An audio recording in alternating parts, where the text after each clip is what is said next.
kung sino po ba ang may katungkulan na dapat makinig at magbigay puwang ng mga kontra na opinyon ng minority sa Senado. Dati po akong nagtrabaho dyan as Acting Chief of Staff to Senate President Edgardo Angara bago ko pumunta ng Harvard sa aking master's degree.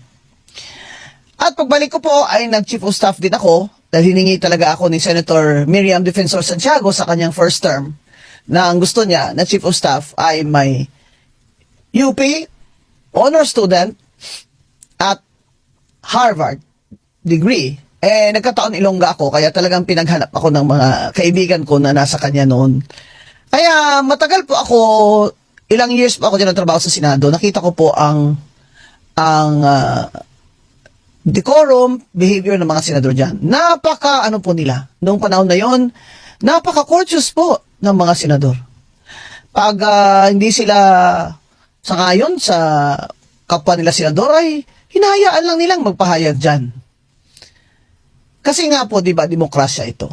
Kaya talaga naman pong hindi pwedeng magkakaparehas kayo ng pananaw dyan. Mas maganda po sa aming mga Pilipino, lalo na po yung mga hindi po mayayaman, na ang demokrasya ay gumagana.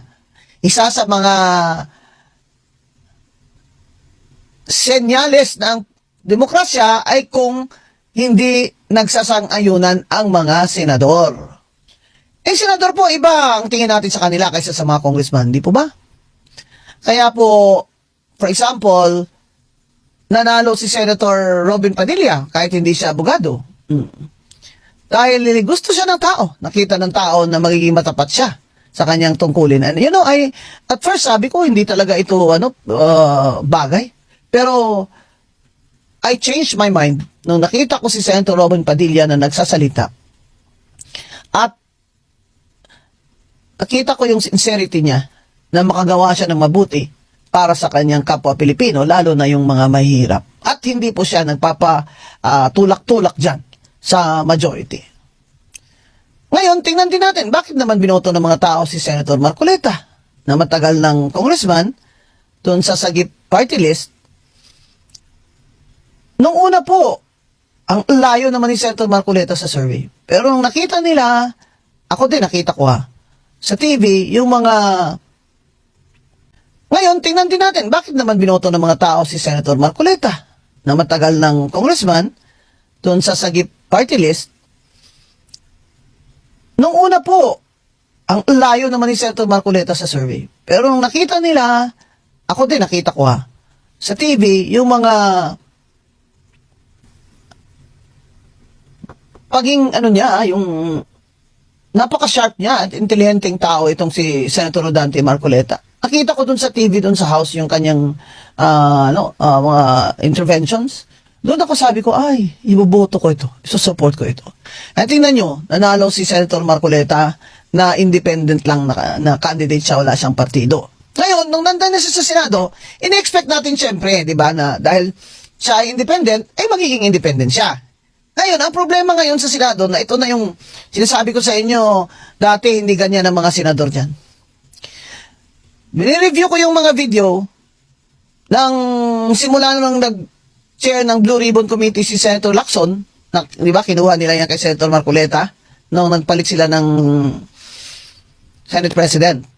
Tila napaka-personal naman ng mga tira ni Senator Ping Lacson kay Senator Marcoleta. Ang gusto lang naman natin, ay may manindigan dyan na senador para sa atin. Na kung hindi ka man sang-ayon sa kanya, ay sasabihin mo na, hindi ako sang-ayon sa kanya, pero mabuti na rin yung may nagsasabi ng ibang opinion o kaya batikos ng mayoriya dahil yan po ang dapat ang dugo na nananalaytay sa ating demokrasya na makakapahayag ang kontra-opinyon at ito ipapakinggan ng mayoriya. Pero sa Senado ngayon, nakaka-disappointed ang leadership ni Senator Ping Lacson. Sinasabi ko pong nakaka-disappoint because as the chair of the Blue Ribbon Committee, he is the one who has the duty siya yung may katungkulan na pakinggan ang minorya. Abay kung ganyan naman, Senate President Soto, na pag nagsenador naman ay nasa oposisyon, hindi na pwedeng magsalita? Eh yan nga inaabangan ng mga tao na yung senador nila, kahit hindi mayorya, ay maririnig nila nang nagsasalita para sa kanila.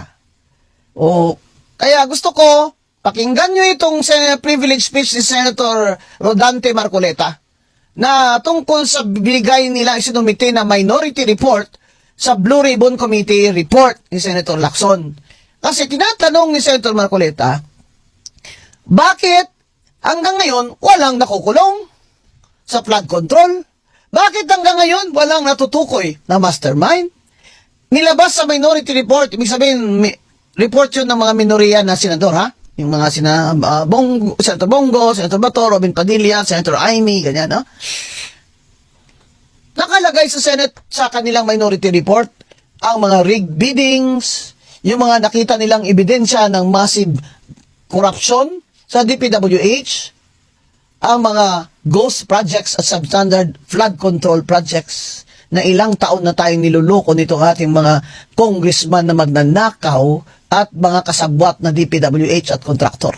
Yan po ang ibig sabihin ng minority report ni Senator Marcoleta. Pero ayaw siya pakinggan ni Senator Ping Lacson. Nakita ko sa TV, sabi ni si Ping Lacson, Mr. Chairman, ayoko nang makinig dyan.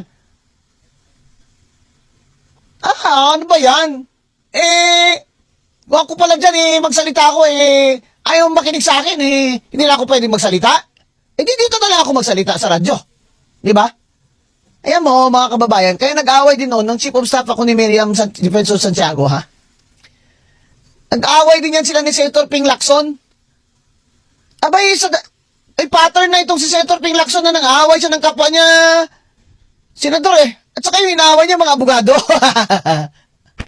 Hirap naman ayaw yata niya sa mga abogado Kaya yan, si Senator Miriam Defensor Santiago, na dati ako ang Chief of Staff niya, ay nag-away sila dyan, naggalit si Senator Miriam Defensor Santiago. Tinawag siyang Pinky Lacson. Sabi ni MDS, Miriam Defensor Santiago, ito si Pinky. Yan. Nagalit sa kanya. Yan po sana ang hinihingi naman natin na pakinggan naman nila ang minorya. At binoto din naman namin yon.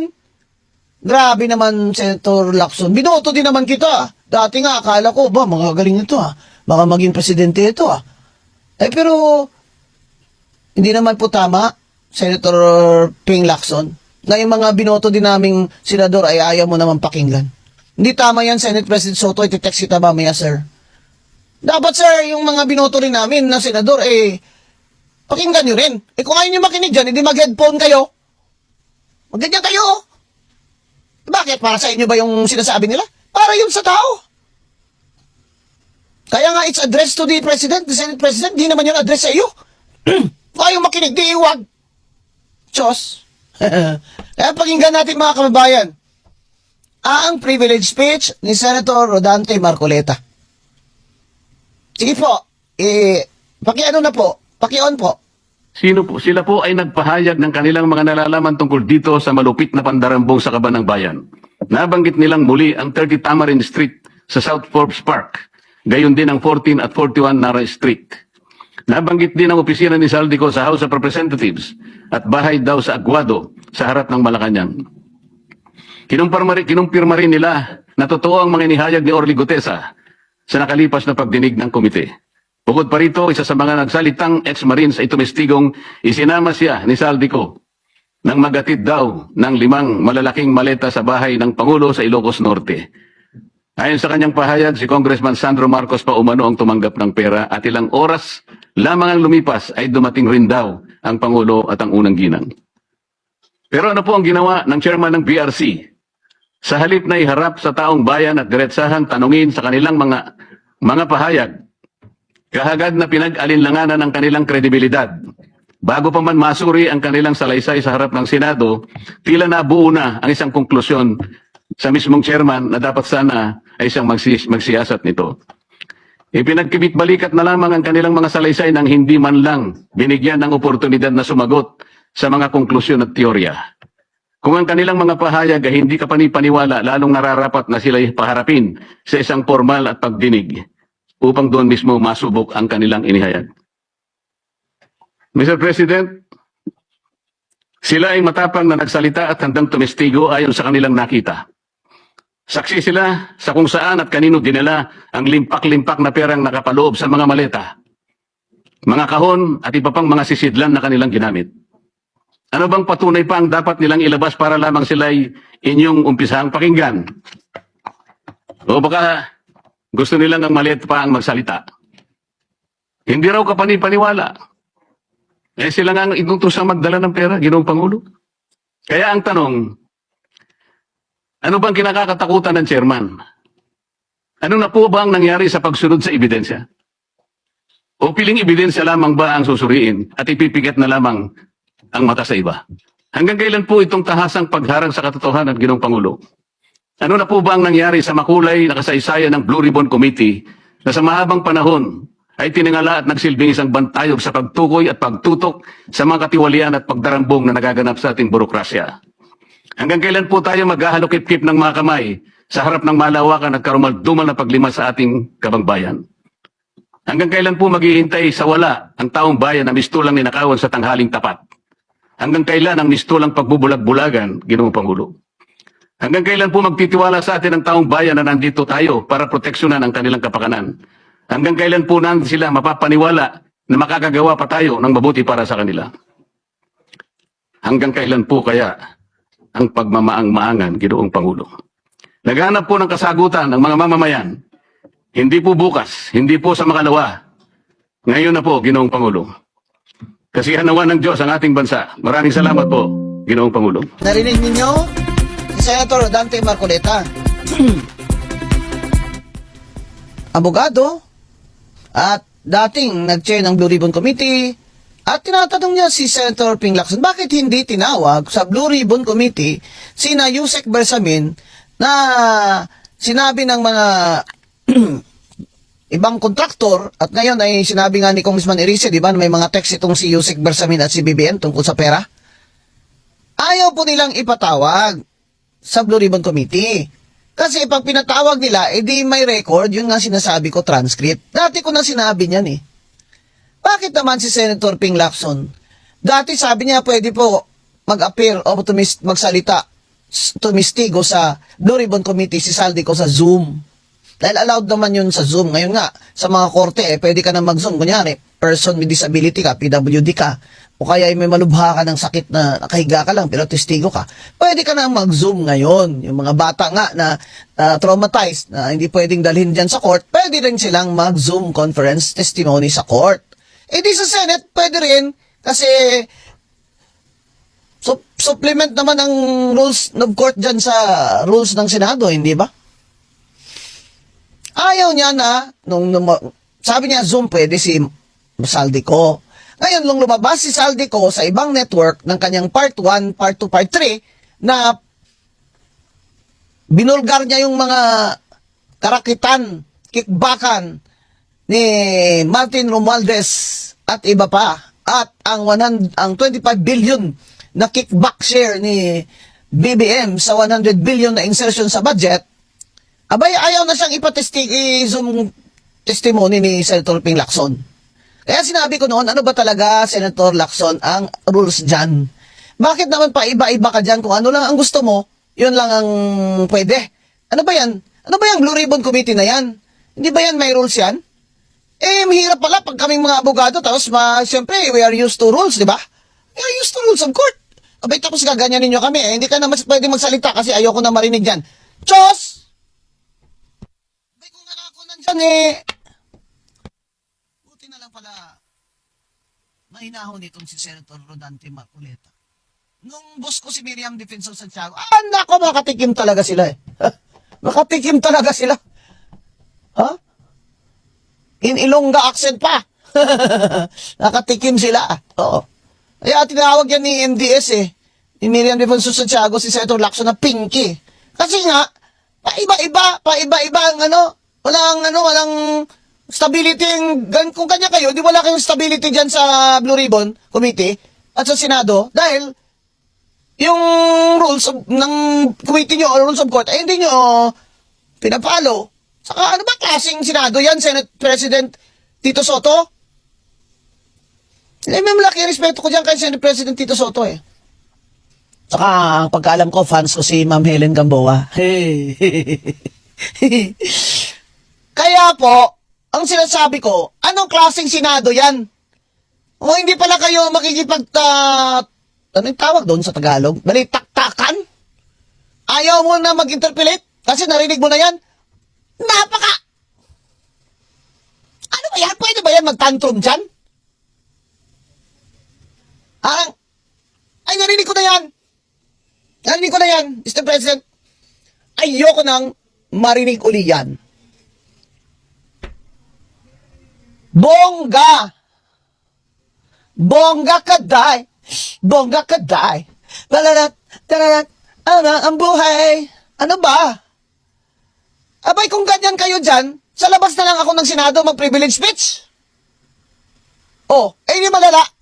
Makikita ng buong mundo na bawat palang mag-interpolate sa iba sa inyo dyan pag ayaw nyo ako marinig.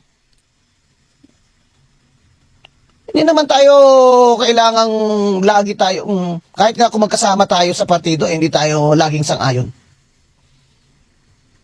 Nakita ko noon mga kababayan, yung mga senador, alam mo, titingalain mo talaga eh. Napaka-marangal na mga tao at babae.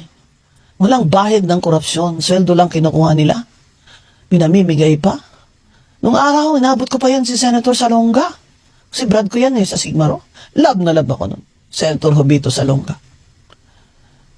Kaya ang dami kong naging friends dyan sa Liberal Party. Dahil mayor pa lang ako, bata pa ako. Namit ko na yan si Nabut Sabad.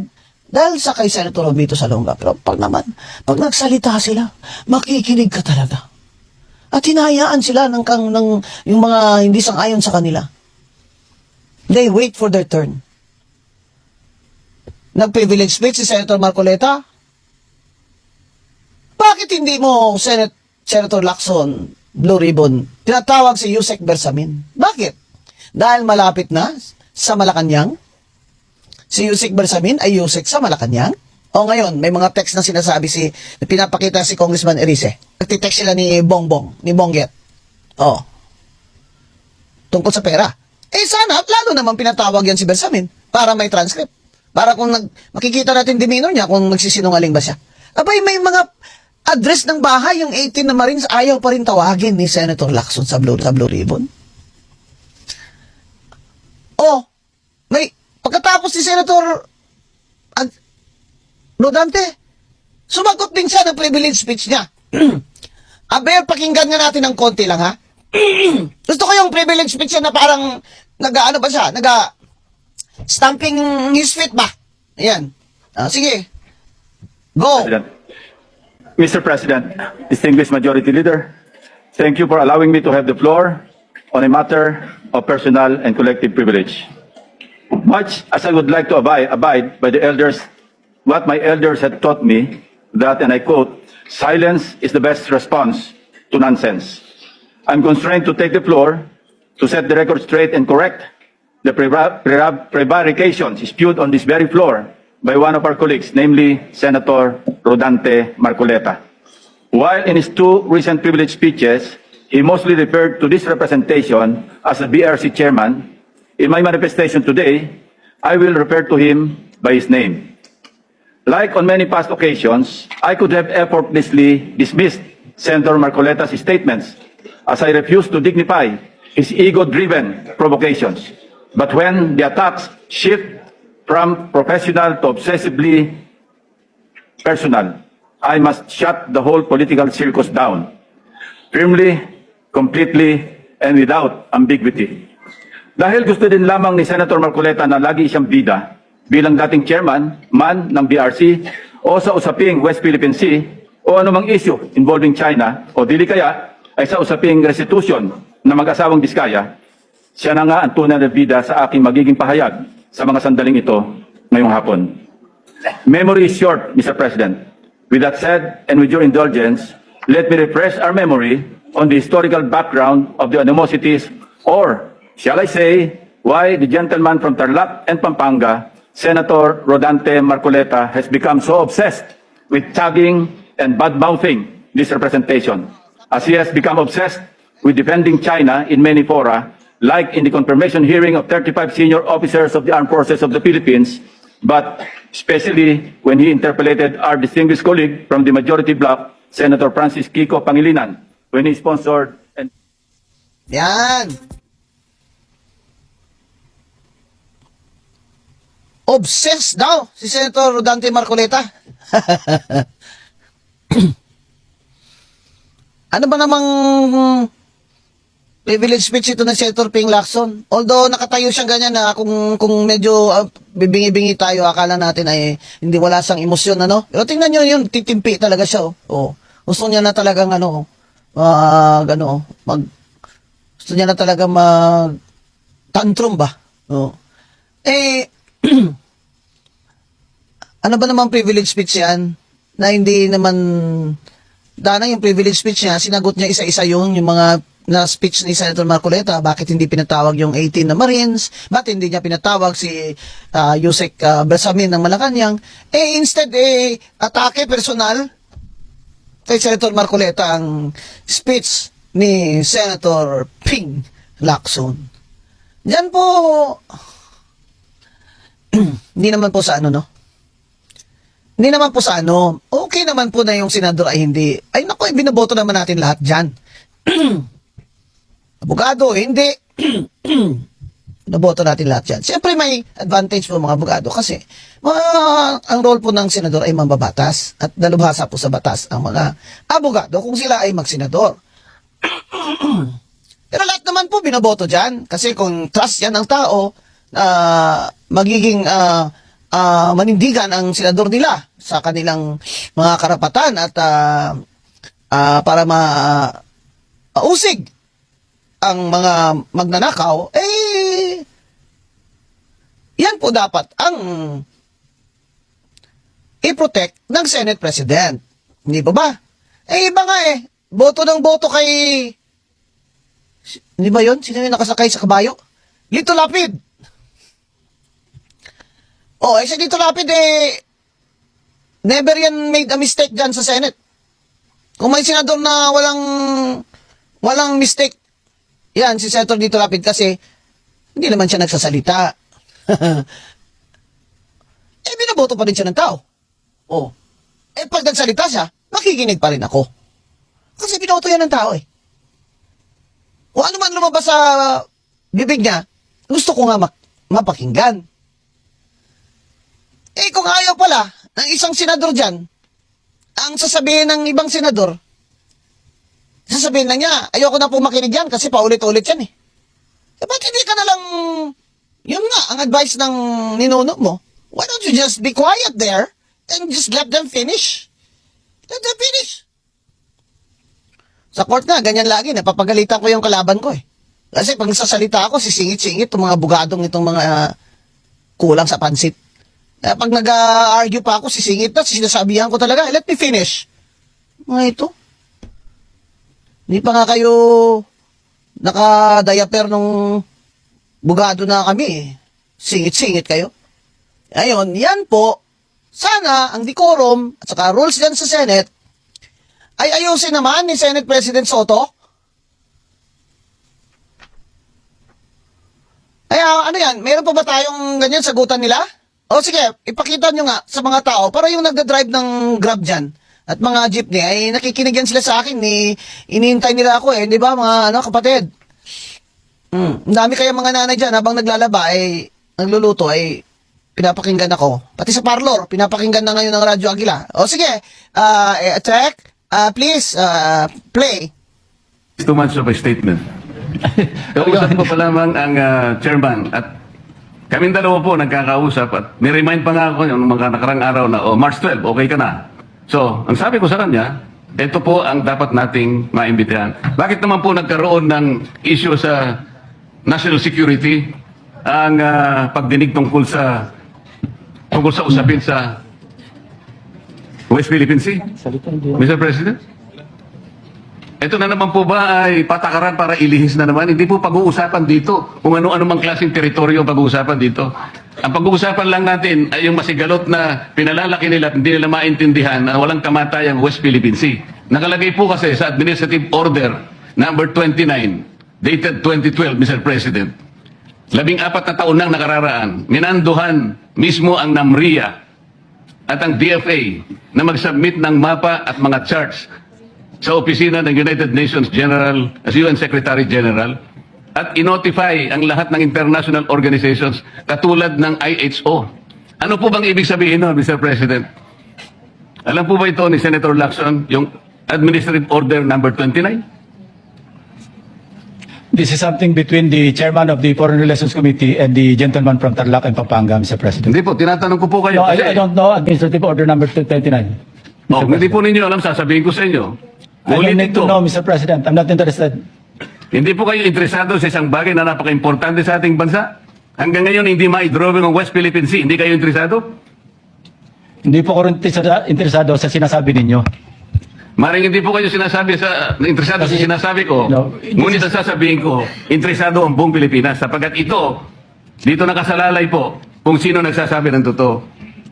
So ayaw po ninyong malaman ang totoo, Ginoong Lacson? Kasi po, Mr. President, ang ipapalabas na naman niya, yung China, may karapatan diyan sa lugar na yan. Kaya ayoko na po marinig kasi ilang beses na po natin narinig yan, medyo masakit na sa tenga eh. Alam po Kaya ninyo, sinasabi ko po, ayoko alam na po ninyo, marinig Mr. po President, nanggagaling sa kanya, Mr. President. si Senator Lacson po ay, ang pagkakaalam ko, isang magaling na investigador. Eh ngayon po pala yung manghuhula na. Paano po niya nahula? Sasabihin ko ay, The debate is going into motives and all of that. So, motu proprio, the presiding officer declares the session suspended. Oh, suspension daw! Suspended na! Pag ayaw na, suspended na! Session is suspended! Abay! Ano ba? Di ba ating gusto namin, di ba ate? Tama na. Ngayon, ang ayaw mo na makinig, ayaw mo na suspended. Ba yan? Ay, alam nyo, mga kababayan, galit na galit talaga yung dati kong boss eh. Si Comstaff ako dati ni Miriam Defensor Santiago. Galit na galit dito kay Senator Lacson. Pinapunggan lang amon si mami. Ito si Pinky Lacson. Kaya po ganyan eh. Sabi astig, di ba? Dapat ang marangal na senador ay mapagbigay din sa iba, kahit na ayaw niya nang naririnig niya. Nung tinawag siyang Pinky Lacson ni Miriam, hindi talaga siya nakabalik dun eh. Hindi siya naka-retort ba sa English? Kasi talagang alam mo naman si Ma'am Miriam nasaniban na ako nun eh. Nasaniban talaga ako ni Ma'am MDS eh. Talagang pulbos ka, pag binanatan ka noon, basta senador ka. Hindi naman siya gagawa ng ganun pa sa ibang ordinaryong tao eh. Sa mga senador lang, para patas. Ay, naku. Kubuhawa yan si Senator Ping Lacson no? Kay Miriam Defensor Santiago. Siyempre si Senator Marcoleta ay hindi naman po pwedeng tawagin siyang Pinky. Di ba? Wag. Senator Marcoleta, hindi po pwede yun. No? Bawal po yun sa nyo. No? Pero, doon lang siya binabati ko si Senator Marcoleta doon lang sa Senado. Napakahirap palang maging senador ng minoriya dyan. Mga kababayan, itong 2028 election, minority na ng mga independent na mga kandidato, yun na iboboto ko. Yun na iboto natin. Hirap pala dito sa BBM majority na ito eh. Mahirap po yan pag kahit na palang senador ay binoto ng tao eh. Ayaw nyo pakinggan. Pag ako puwan dyan, hindi naman sa huwag nyo akong ganyan-ganyanin po at mas matagal po ang pag-aaral ko kaysa sa inyo. Sobra ako 20 anyos na nag-aaral, no? Mahirap naman po yun.